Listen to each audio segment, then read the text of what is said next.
Hey guys, what's up? How ya doing? I'm here to talk to you guys about the new chapter of One Piece, which is on chapter 1099, etc. This chapter right here was actually pretty crazy cool, although some things look like it's simple, so if anything else, let's just get this started.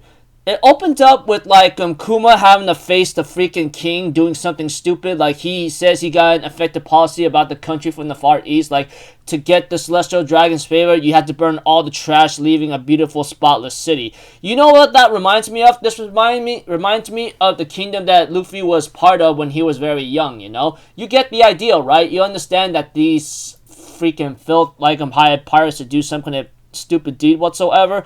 Kuma was there to stop him and end up going up against him in a rampage, you know, in anger of what he's done. Eventually, Saint J. Garcia gets the news about this and he is very shocked about it. Eventually, Kuma was forced to become a king because no other citizen would agree with him saying no, you know? And I thought it was pretty sweet and slick here and there. And we had to it that, Kuma doesn't like to be called king, but the elders and the others say otherwise. As for Bonnie, it looks like to me she's a little grown up because, they go whoa, how'd you get this tall or big, you know? She says, I don't know, I'm just building up my stamina here and there. And we get to know that she actually ate a devil fruit. We don't really know how she got it or something, but one thing's for certain is that,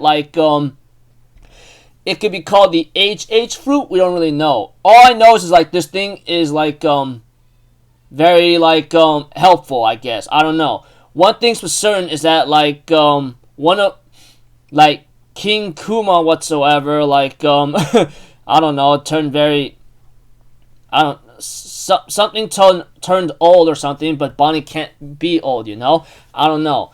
And we had to it that that we get to see a bulldog, you know, the previous advisor of previous king of Sorbet bulldog whatsoever, etc. And we see to it that there's a news article about Kuma being called an evil tyrant, you know, which is really ridiculous and stupid. Everyone freaking realizes that this is the world government, you know, and that he's gonna make another bid for the throne and come back for it, you know, that kind of thing. That previous king, I don't care what he is because he's not important to me. He's just a scumbag that tries to burn away the trash and cause a lot of pain and misery. But we had to it that Bekori, but whatever he is, like I said, he's not important. Sorry for being off topic.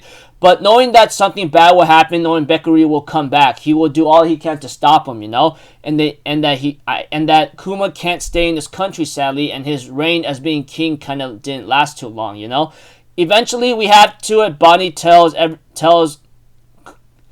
Kuma tells Bonnie that he has to go, you know. Eventually, Kuma went away, and he gets attacked by marine ships and led by Bekori, you know.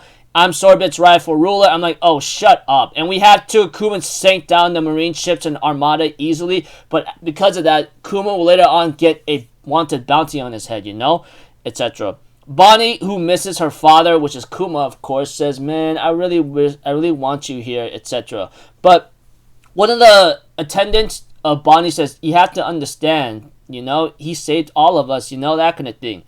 Now, and we had to, Kuma actually goes to places where, the Straw Hats actually been to, you know, in the last 2 years of the training. We had to, Kuma went to the place where Choppa went, and then there's a place where, where Zoro went. And we had to, eventually, that Kuma will later on go to a location where, Frankie went, and a location where Nico Robin went, not to mention a place where Nami went, and then the place where Usopp went. So pretty much the places that he went to was to find the cure for Bonnie's sapphire stone disease, you know. Eventually he will later on run into Dragon and the others, and they end up talking for a bit about what happened here and there, you know, which I thought it was pretty nice and cool. And we had to it that that Kuma talks about their adventures together, I guess, etc. But Kuma says, you know, as much as I want to join you guys, once I heal Bonnie, I would like to rejoin up with you. But this is after Dragon told Kuma maybe you should go visit Dr. Vegapunk. And I had a feeling, I knew deep down that Vegapunk will be involved. I mean, Vegapunk is the master genius of the entire world in One Piece, you know? If anyone knows how to cure a certain disease or know how to fight against it, it'd be him, at most. And we had to it that, like, Kuma did tell Dragon, like, if I could, like, cure Bonnie's disease, I'll fight beside you once more, you know? And we had to, you know, Kuma picks up Bonnie, and they end up going to Navy Science Division, Lab 08, which is location of Egghead Island. Later on, we had to, this is where Kuma visits Dr. Vegapunk and asks for help. And eventually, like, that Vegapunk's like, hey, you actually done well to contain the spread, and I can cure her, which I thought was pretty cool. Eventually, like, Dr. Vegapunk mentions to Kuma, like, how he's gonna cure Bonnie, and that is something called a stem cell transplant whatsoever, you know? Although it might be pretty bad, it may, like, comparing a lot of costs. And by that time, this is where Vegapunk realizes Kuma is a buccaneer and that he's been looking for experiments here and there, you know? And that Vegapunk doesn't have much to talk about, but he does want to make clones of Kuma, you know, which I thought it was pretty crazy, you know. Donate some blood, you know, give permission to make me your clones, and I'll waive all your medical expenses and Bonnie's procedure, you know. Which I thought it was pretty much fair, but at the same time, this is where the pacifists come in. You know, the funny thing too is this where, like, Kuma talks about, like, you know, it's not like I can pass on an offer anyway, but what are you going to do with them? And then Vegapunk explains he's going to make them into soldiers, you know, electromagnetic energy, make them strong, you know, and they could deflect bullets here and there. Pretty much they'll be powerful super soldiers, you know, that kind of thing. Warriors of the future that there's no limit to the potential, you know. And it comes to, like, if the clones of me end up saving people someday, what good reason why I was born here and there. And then, of course, like, Vegapunk says Dragon won't be happy about this, but I have nothing but gratitude for you both, you know, that kind of thing.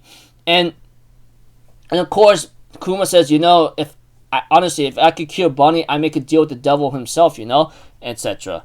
Of course, we go back to the Holy Land of Marijos,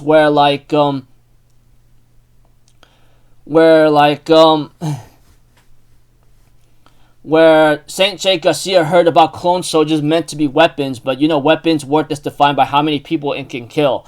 Vegapunk is a fool to not making most of this chance, but I have my own ideas. Which shows about how cruel the Gorosei of Saint J. Garcia is. We all knew that he was a crooked piece of filth, but I didn't expect him to be this bad. And we get to know that Kuma calls himself a spineless pacifist, and of course I love keeping the peace. And we have too, Vegapunk decides to call the army of Kuma that he will turn into clones pacifistas.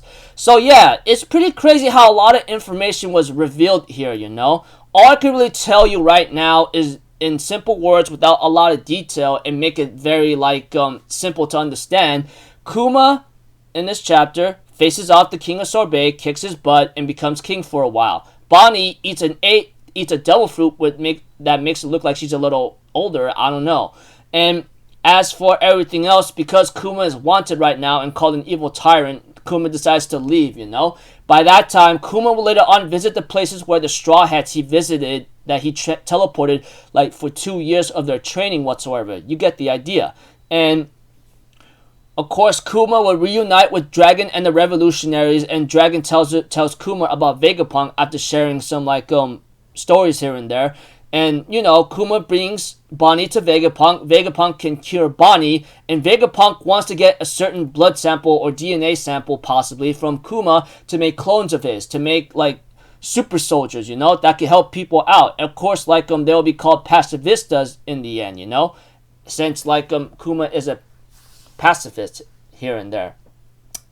So, yeah, it's kind of funny how pacifist and pacifista, I never seem to understand how I could not connect those two together. Either because I'm so focused on one thing, and now we're going back to, like, in time of, like, information now being revealed. So, I guess if anyone can make those pacifistas, it was already said that Dr. Vegapunk will be the one to do it, you know? Etc. Which I thought it was pretty slick and cool. Which I hope there'll be more detail involved, because Bonnie, she does end up in Shabadi Archipelago when we saw her there. Like, if you guys remember that, you know? So we're gonna have to, like, go back and go into more backstory about what Oda's been cooking on, you know, and I can't wait to see him like reveal more. So yeah, pretty crazy stuff. So until then, people, I'll see you guys in my next video. So I'm off, Visitor. Have a good day. I'll see you guys next time. All right, peace out. Bye bye. Toot toot.